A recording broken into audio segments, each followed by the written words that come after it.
Hi friends, இந்த 100 trading சேலஞ்சில் day 3 and டே 4 என்ன ப்ராக்ரஸ்ன்னு சொல்லிட்டு பார்ப்போம். டே 4 வந்து ஆக்சுவலாக நான் எந்த என்ட்ரியும் எடுக்கலை.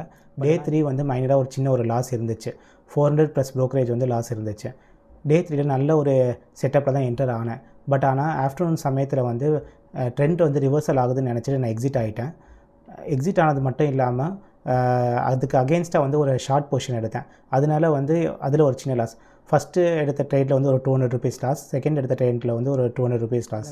ஆக்சுவலாக டே 2ல் வந்து நான் சொல்லியிருப்பேன், நம்ம ரிவர்சல் ஆகுதுன்னு சொல்லிட்டு அகெயின்ஸ்டாக வந்து ஒரு பொசிஷன் எடுக்கிறோன்னா எமோஷனாக எடுக்கக்கூடாதுன்னு சொல்லிட்டேன். அதே தப்பு தான் நான் பண்ணியிருந்தேன். அதனால தான் இந்த லாஸ் ஆச்சு.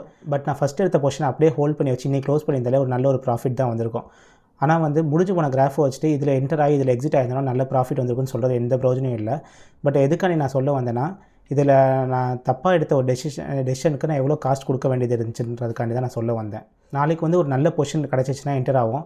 என்டர் ஆகிட்டு ப்ராப்பராக எக்ஸிட் ஆனதுக்கப்புறம் டே 4ஓட அப்டேட்ஸ் வந்து நான் கொடுக்குறேன். தேங்க்ஸ் ஃபார் வாட்சிங்.